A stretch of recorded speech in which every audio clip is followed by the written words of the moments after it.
Welcome to the Z-Offset Adjustment Guide for N-Series units. The Z-Offset is the starting distance between the nozzle and the bed.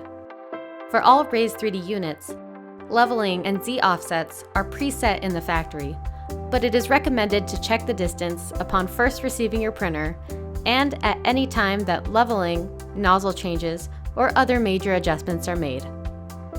To begin, open the Utilities tab and select the green Home icon on the left side of the touchscreen.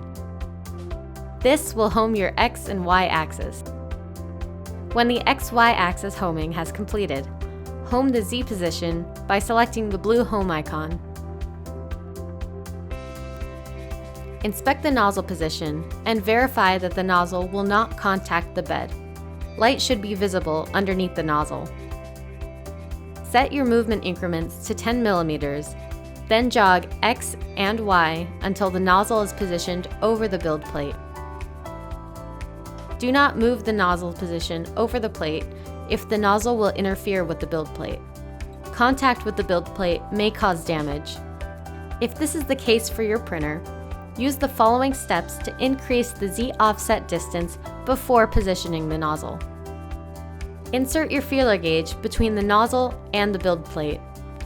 In its ideal position, it should provide friction without requiring excessive force. To change the set distance, we will use the upright thumb screw on the left side of the machine. The higher that the screw stands out, the further the distance between the nozzle and the bed will be.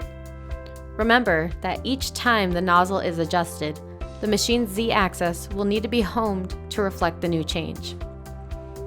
If the position of your nozzle is too close to the bed, rotate the thumb screw counterclockwise to increase the distance.